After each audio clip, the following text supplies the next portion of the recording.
¿Qué tal, amigos de la Agencia de Noticias Andina? Bienvenidos al programa Elecciones Generales 2021, un espacio donde usted, amigo elector, conocerá las propuestas de los planes de gobierno de los candidatos presidenciales que participan en las justas electorales de este 11 de abril. Esto es un espacio del esfuerzo conjunto de la Agencia de Noticias Andina y el diario oficial El Peruano para brindarles a ustedes toda la información para un voto consciente, un voto informado. En esta oportunidad me acompaña el candidato presidencial por Acción Popular, Johnny Lezcano, a quien yo le agradezco mucho su presencia y la participación de este programa. ¿Cómo está, señor Lezcano? Bien, gracias a Dios, gracias por la invitación. Un saludo para todos. Muy bien, antes de iniciar la entrevista, vamos a compartirles un material que hemos preparado para que usted conozca la trayectoria política. ¿Quién es Johnny Lezcano?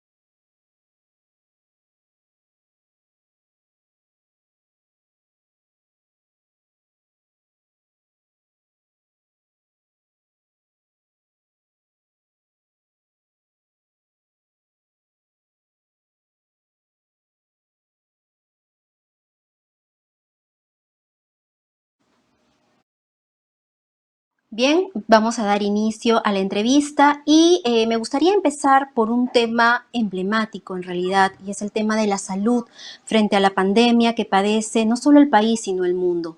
Eh, Doctor Lezcano, ¿cuál va a ser la primera medida que adoptaría un eventual gobierno suyo para mejorar la capacidad de respuesta hospitalaria frente a la pandemia que sabemos está en crisis? Bueno, cualquier crisis sanitaria, enfermedad o pandemia o una epidemia se enfrenta fortaleciendo el sistema de salud. No hay otra forma, es decir, dotar de los recursos suficientes a los hospitales, a los centros médicos, a las postas más alejadas, medicinas, respiradores, camas, médicos y personal de salud bien considerado, bien protegidos, bien remunerados. Y obviamente eso necesita inversión, ¿no? Recursos económicos. Es la única manera, comprar las vacunas, hacer rápido los contratos para que lleguen las vacunas, ver otras formas de prevención, de poder controlar esta pandemia, y consecuentemente es una situación que el gobierno tiene que hacerlo utilizando todos los medios para poder equipar bien cada uno de los lugares donde está el Ministerio de Salud prestando los servicios y de salud también, porque no hay otra forma como controlar la pandemia. Y también apoyando las investigaciones que están haciendo científicos peruanos sobre este asunto. Hay pruebas moleculares, hay vacunas que también se están probando aquí en el Perú por especialistas, por médicos, por profesionales que deben llevarse a cabo y deben apoyarse para tener nosotros nuestros propios recursos, nuestros propios medios y no estar dependiendo de compras en laboratorios extranjeros. De esa manera se puede superar cualquier problema. Si tenemos todo preparado, todo listo, eso es importante y eso hay que hacer en los próximos días y en las próximas semanas en que el nuevo presidente, entre al gobierno. Pero ¿cómo contar con un servicio, con un sistema de salud eficiente frente a la crisis económica que también ha sido consecuencia de esta pandemia? No hay dinero. Mire, el gobierno pasado ha conseguido 60.000 millones de soles para las transnacionales, para las empresas. Les ha dado préstamos a interés cero. Hay dinero. Lo que no ha tenido en cuenta los gobiernos anteriores es la prioridad. Mira, Uh -huh. disponiendo incluso con recursos del Banco Central de Reserva. Hay dinero. Lo que pasa, repito, que en el Perú estamos acostumbrados a ceder a grupos económicos y no se invierte en los derechos de las personas. Sí, hay recursos para poder cuidar la salud de las personas y hay que hacerlo. en vez de estar botando el dinero en otros gastos absolutamente insulsos o entregarles a grandes empresas que tienen capacidad para responder en esta coyuntura. Perfecto. ¿Y usted, en un eventual gobierno, va a respetar los acuerdos que ha adoptado este gobierno en relación a la entrega de lotes de vacunas? ¿O va a revisar, va a volver todo a foja cero?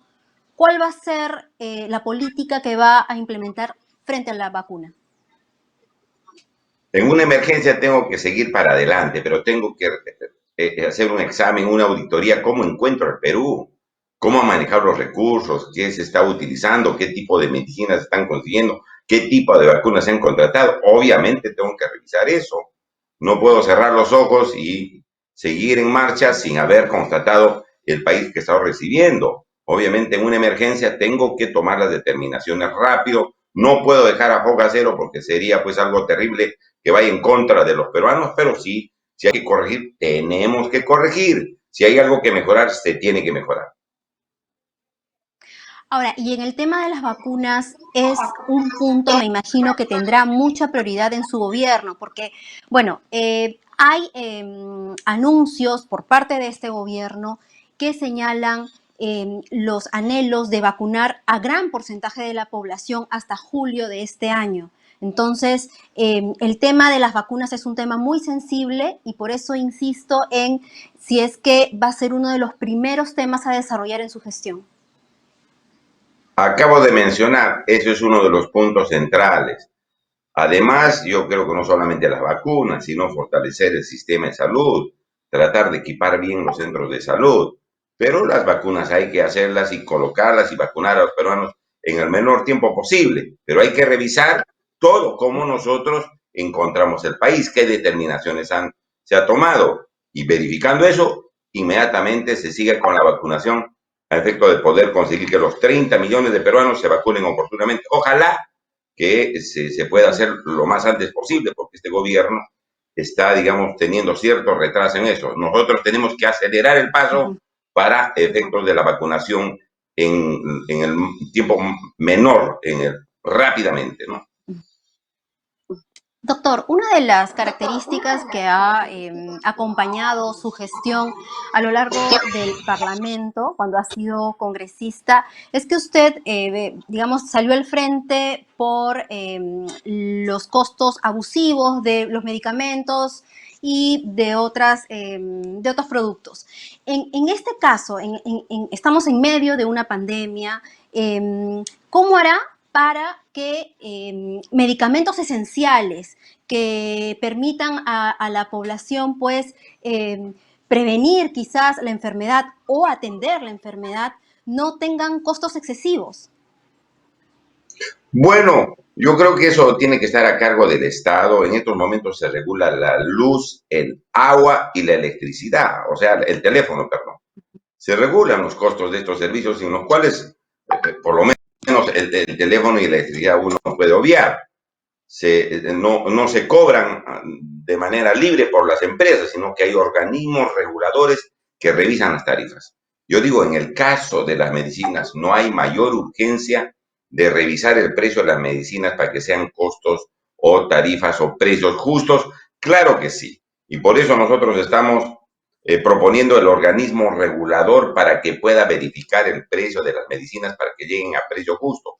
Este mecanismo ya lo tiene la OCDE. ¿Qué cosa es la OCDE? Un organismo de cooperación y desarrollo económico donde están los países más poderosos del mundo, países de economía muy fuerte. Varios de estos países tienen un organismo regulador que establece cuánto se tiene que pagar por las medicinas. Es decir, son mecanismos del mercado que se utilizan ya en otros países. Y aquí con mayor razón porque estamos en un país más pobre, con menos recursos, tiene que haber un mecanismo que permita que las medicinas lleguen a costos razonables a los ciudadanos, al menor costo para poder salvar vidas. Eso es lo que se tiene que hacer, porque ahora tenemos pues lamentablemente un monopolio en las farmacias, en quienes venden las medicinas. No hay mucha competencia, hay un solo grupo que ha comprado casi todas las farmacias y hay un monopolio. Con mayor razón se tiene que ver mecanismos para que esos precios que se venden por parte de estas empresas que se dedican a la venta de medicinas puedan vender al pueblo del Perú medicinas con costos razonables. ¿Qué es lo que mejoraría usted y que se está haciendo desde ahora el gobierno frente a la pandemia? Bueno, como ya le he dicho, ¿qué voy a mejorar? Más respiradores, más oxígeno, más camas UCI, médicos mejor preparados y protegidos. Tengo que mejorar los servicios de salud, reconstruir algunos hospitales que están destrozados, dotarlos de servicios básicos, emergencias, vehículos, ambulancias. Eso se tiene que hacer. Como le dije al inicio de la entrevista, yo tengo que mejorar el sistema de salud invirtiendo. Y para ello va a convocar quizás al sector privado también, porque no todo se va a tratar de inversión pública. No, el sector privado tiene que hacer su trabajo, ¿no? Tiene que hacer su trabajo en sus clínicas privadas, tratar de también cobrar lo que se tiene que cobrar en una emergencia de esta naturaleza.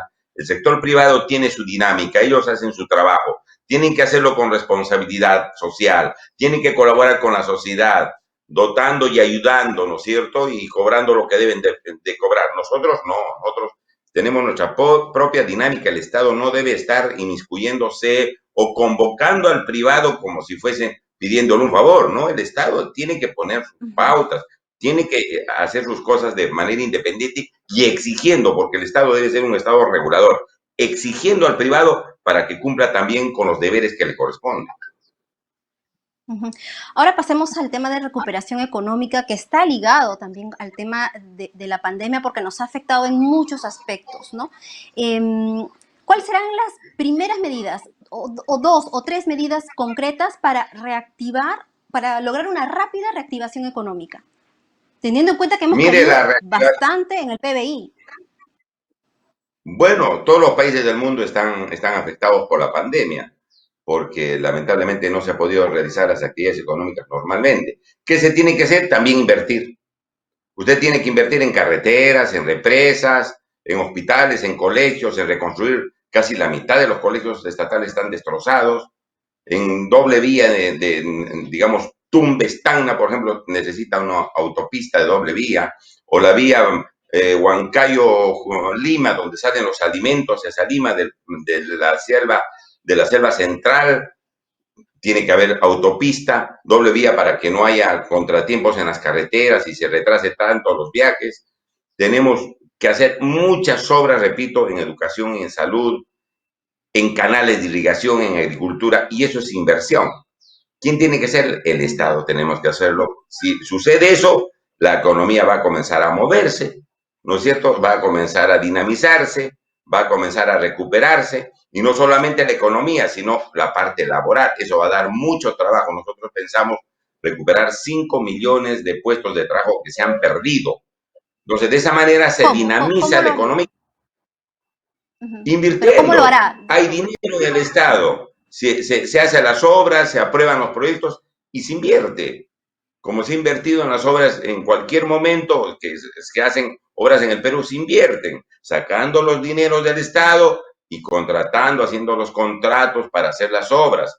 Esa es la forma de recuperar la economía. No hay otra manera. Y los privados también deben apostar por invertir, porque tienen muchas ventajas en el Perú. Ellos deben invertir. No ganarán mucho, pero es necesario que inviertan para recuperar la economía en el lugar donde tienen sus negocios, donde tienen sus empresas. Esa es la forma de recuperar la economía, invirtiendo con dinero del Estado. Una de las medidas que están contempladas dentro de su plan de gobierno es impulsar una reforma tributaria. Se propone fortalecer a la SUNAT y darle mayores facultades. La meta es, bajo su juicio, subir la presión tributaria del 14% que estamos a ¿cuántos puntos? Mire, la presión tributaria se puede subir fundamentalmente evitando las exoneraciones. Las exoneraciones a veces son indebidas, ¿no? Y eso no se puede permitir. El Perú deja de percibir 16.000, 17.000, 20.000 millones de soles de ingresos al año por exoneraciones tributarias. Y eso se debe corregir. No podemos permitir exoneraciones absolutamente indebidas cuando necesitamos muchas obras para atender nuestras necesidades. Y por lo tanto vamos a comenzar por eso. Ya no vamos a crear nuevos impuestos. Nosotros no Ok. queremos grabar más al pueblo peruano, sino que quienes deben pagar los impuestos y se llevan ganancias, tienen que dejar pues los impuestos y no se le puede devolver.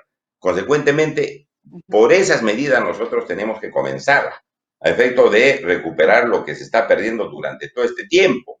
No puede ser que un país que tenga anemia, que tenga pobreza, que tenga pobreza extrema, esté exonerando miles de millones de soles a mineras, a bancos y a otro tipo de empresas que sí pueden cumplir con sus obligaciones tributarias. De tal manera que O sea, vamos a ese tipo de llamar a los exoneraciones empresarios. se van a acabar.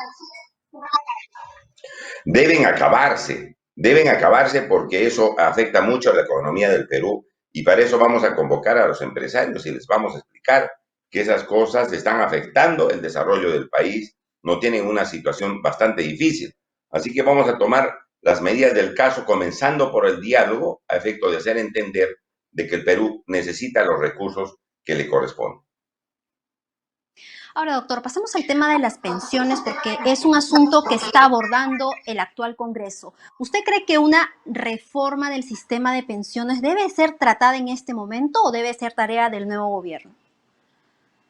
Bueno, ya el Congreso ha dicho que mejor lo haga el próximo gobierno. Es lo que han dicho. No quieren hacer la reforma. Al parecer, el actual Congreso no quiere asumir esa responsabilidad.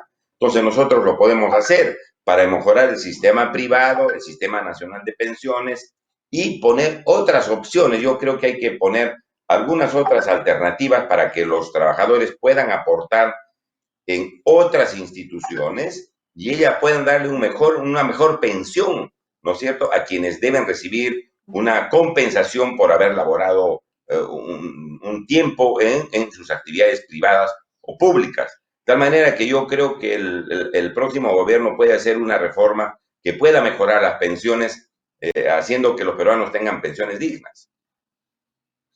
Ahora, en su plan de gobierno, usted propone una pensión básica universal para todos los peruanos sin excepción. ¿Cómo lo hará posible, doctor? Bueno, se hace con la ley, pues la ley tiene que establecer, yo creo que una pensión no puede ser menor a un sueldo mínimo vital, 930 soles, y eso se tiene que regular. Si no se puede conseguir de golpe, ir reajustando esa pensión hasta conseguir los 930 soles, poniendo plazos en la ley cómo se puede reajustar para arriba esa pensión para que puedan los jubilados, los pensionistas recibir pensiones justas y no pensiones pues de 200, de 400 soles, que a veces son absolutamente insuficientes. Doctor, y vayamos al tema de la reforma política. Esta discusión, si se cambia la constitución, si se va hacia una nueva constitución o se cambia la vigente, pero usted tiene experiencia en el Parlamento y sabe que si un partido no tiene una bancada fuerte en el Parlamento, muy poco se puede hacer sobre la materia. ¿Cómo hará usted para lograr cambios sustanciales en la Constitución o ir hacia una nueva? Bueno, si no hay una bancada grande que asegure el número mínimo para hacer un cambio constitucional, yo creo que se tiene que hacer una nueva constitución. Eso se hace a través del referéndum. El pueblo que haga un referéndum y mande al Congreso a hacer una nueva constitución. Y el Congreso tiene que cumplir con ese mandato referéndum. De esa manera se resuelve el Convocaría un problema. referéndum Si no hay hasta bancada grande, que... hay que ordenar a través de un referéndum. ¿Sí? A través del Perfecto. referéndum ¿Y qué es se dispone que se haga un referéndum, una consulta popular. ¿Y qué es lo primero que debería cambiarse en la Constitución? Yo creo que hay varias ¿Qué cosas, aspecto? ¿no? Desde la cuestión de recursos naturales. Nuestras riquezas naturales son prácticamente regaladas. No se puede mantener normas que digan que los recursos naturales cuando están en el subsuelo es de propiedad del Perú y cuando las transnacionales sacan esos recursos naturales hacia afuera ya no es propiedad del Perú. Eso no tiene ningún sentido. Se permiten abusos y se llevan nuestras riquezas a precio ínfimo. Eso no se puede permitir. O no se puede permitir que cuando un contrato es contrario a los intereses del pueblo del Perú, ya no se puede hacer nada. Pero si es contrario a los intereses del Perú, no es que es un contrato ley, no se puede. Eso también hay que cambiar. De tal manera que yo creo que hay varios puntos que hay que hacer en la nueva constitución para hacer un país con mayor justicia social, ¿no? Hacerle justicia al pueblo peruano, porque ahora quienes están sacando la ventaja de la economía que se dinamiza en el Perú, que se realiza en el Perú, simplemente es un grupo pequeño de transnacionales o empresas y no la mayoría de peruanos. Y por lo tanto es necesario una nueva constitución. Y respecto al tema educativo, esta pandemia ha hecho, bueno, que las clases sean virtuales y en el Perú, bueno, solamente un 30% tenemos el Internet. Hay un gran número de peruanos que no acceden y las clases ya se vienen, ¿no? ¿Cuáles, ¿Cuáles son los planes que empieza a implementar para mejorar la calidad de la educación teniendo en cuenta los efectos de la pandemia? Bueno, en efecto, hay que introducir tecnología en la educación. El problema es que no podemos hacer clases presenciales, no hay internet, los chicos no han podido estudiar normalmente. Acá en el Perú, un gran porcentaje se ha visto perjudicado, incluso los profesores no tienen servicio de internet. Yo ya he dicho, y eso creo que lo han tomado algunos otros candidatos a quienes agradezco que hayan hecho suya mi propuesta, ¿no? Que lo he dicho desde un inicio, hay que comprar un satélite de telecomunicaciones para que la Internet llegue a todas las partes del Perú, a los rincones más alejados, porque la señal ya viene del espacio a través de un satélite que es de propiedad del Perú, y esto ocurre incluso en países tan pequeñitos como Bolivia. Bolivia tiene su satélite, imagínense, Bolivia tiene su satélite, un país más pequeño, con menor economía, con menor población, tiene esta facilidad tecnológica para poder fortalecer la educación. Eso me parece algo que se tiene que hacer en el Perú, no solamente para favorecer a la educación pública, se puede ayudar a la educación privada, obviamente, y a todo el Estado, al sector de salud, al sector de transportes, puede ser un servicio importante que tenga el Perú a través de un satélite, pero fundamentalmente eso para la educación, para que los chicos no se queden sin internet y no haya esa discriminación que solamente en las ciudades hay internet que es lentísimo. Para hacer esta conexión, por ejemplo, con ustedes, lentísimo, tiene que cargar apenas, las empresas no han invertido, quieren sacar grandes ganancias con mínima inversión, no invierten nada. Entonces no vamos a esperar de que los señores de las empresas que siempre han estado sacándole la vuelta a la ley, evadiendo sus compromisos, hagan algo. Sabemos que no lo van a hacer. Entonces lo tiene que hacer el Estado y el Estado tiene que comprar un satélite de telecomunicaciones. Y respecto a la educación superior, el tema de SUNEDU, ¿usted en su gobierno, en un eventual gobierno suyo, va a continuar con un modelo de esa naturaleza, con SUNEDU? Sí, sí es un organismo que está trabajando muy bien, está tratando de corregir estas deficiencias que habían universidades en garajes o encima de los techos de un restaurante, de un chifa. Eso no se puede permitir. Los estudiantes tienen que estudiar en locales adecuados, dignos, que les permitan seguir adelante, recibir buena educación. Entonces hay que fortalecer y apoyar a la SUNEDO, otorgándole incluso otras facultades. Yo ya he dicho que en el caso de las universidades privadas debe la SUNEDO verificar si lo que están pagando los jóvenes o los padres de familia por la educación de sus hijas es el monto adecuado, porque a veces se pagan y se recibe muy mala educación. Ese asunto también debe estar en manos del SUNEDU para que la educación sea, pues, Ujú. no un negocio, para que la educación sea un derecho. Doctor, ahora pasemos un poco a temas de coyuntura. Usted ha pasado a un segundo lugar en las encuestas. ¿A qué atribuye eso? Yo creo que en primer lugar al trabajo que hice en el Congreso, el pueblo está valorando el trabajo que hicimos en el Parlamento. Yo hice aprobar 130 leyes a favor de mi país. Además, me he enfrentado a los mafiosos y los corruptos, a veces en luchas solitarias. En el Congreso hemos atendido 10.000 personas por año en mi despacho parlamentario y eso siempre es una siembra, ¿no? Eso es sembrar para poder después recibir el apoyo del pueblo del Perú. Y además en los recorridos que estamos haciendo con las propuestas que estamos dando, ¿no? En cada una de las regiones he recorrido, lamentablemente, estas disposiciones sanitarias que no veo muy consistentes nos han encerrado nuevamente en las casas y no nos dejan ir a recorrer el Perú con pocas personas, cuidando que no haya contagios, cumpliendo las normas sanitarias. Estaba recorriendo el Perú y nos han vuelto a encerrar. Eso debilita la democracia. De tal manera que yo creo que eso ha pesado para tener el generoso apoyo del pueblo del Perú. Es decir, el trabajo parlamentario realizado, que creo que es un trabajo importante que hemos llevado a cabo, y también las propuestas que hacemos y los recorridos que estamos haciendo pueblo por cada región del país. ¿Cree que bueno, el electorado ha logrado diferenciar su actuación con, bueno, la actuación de la bancada, ¿no? Que ha tenido algunos cuestionamientos, ¿no? A lo largo de este periodo legislativo. Hay como le decía, ¿no? La gente, ¿usted cree que ha empezado a diferenciar el trabajo que usted hace y que se vería reflejado en un gobierno de acción popular muy distinto a lo que ha sido el trabajo de la bancada actualmente en el Congreso? Bueno, yo he deslindado desde un inicio con la bancada que inició y promovió una vacancia irresponsable. Creo que desde un inicio he cuestionado eso, ¿no? Yo no soy parlamentario, yo no tengo ninguna participación en la bancada, fui asesor de uno de los congresistas que luego me tuve que retirar por la situación de la vacancia, pero yo no tengo absolutamente mayor relación con la vacancia, pero sí, ni menos con la bancada, no tengo ninguna relación ni con la vacancia ni con la bancada. Tan cierto es esto que reitero, se ha deslindado oportunamente respecto a esa decisión que ha sido desafortunada.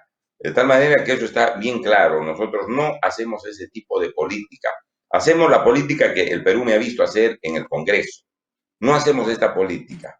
Entonces, ahí está bien clarito que nosotros no tenemos nada que hacer con ese tipo de política de la actual bancada, ni menos pues repetiremos esas experiencias que tiene esta bancada. Se trabajará de manera absolutamente diferente con la dirección del presidente de la República y la coordinación de congresistas que vayan en la línea marcada por el presidente de la República, que es lo que corresponde. De tal manera que nosotros vamos a hacer un gobierno absolutamente distinto, porque la persona que va a encabezar el gobierno, que va a encabezar el Perú, el primer mandatario va a ser diferente a quienes han estado y están en estos momentos en el Parlamento, ¿no? Con quienes discrepo absolutamente y que fueron mayoritariamente de listas que compitieron internamente con nosotros y que lamentablemente para ellos perdieron, ¿no? Perdieron y entonces la línea del partido es esta, la que está marcada y la que va a establecer el candidato presidencial. Doctor, ¿usted se siente decepcionado del trabajo que ha hecho la bancada de Acción Popular? Mire, yo discrepo con el trabajo que ha hecho de la bancada de Acción Popular, no creo que haya estado reflejada en el cumplimiento de sus postulados, de la doctrina y de la ideología de Acción Popular. Y eso, ¿no? Yo no estoy de acuerdo con ese trabajo. Han tenido algunos aciertos, leyes aprobadas para devolver los aportes de la ONP, de la FP, pero han cometido errores garrafales, cual es promover la vacancia. Así que, bueno, eso tendría que reconocer también algunos aciertos que ha tenido esta bancada, pero que tenemos diferencia, también las tenemos. Muy bien, doctor. Muchísimas gracias por la entrevista. No, muchas gracias. Muchas gracias por participar. Nada, a mí solo me queda agradecerles a ustedes por seguirnos y decirles que este espacio, Elecciones Generales 2021, se ha iniciado con el objetivo de llevarles a ustedes toda la información respecto a las propuestas de los candidatos presidenciales, y esta información usted la va a obtener, la va a encontrar en andina.p y en nuestras redes sociales. Muchas gracias.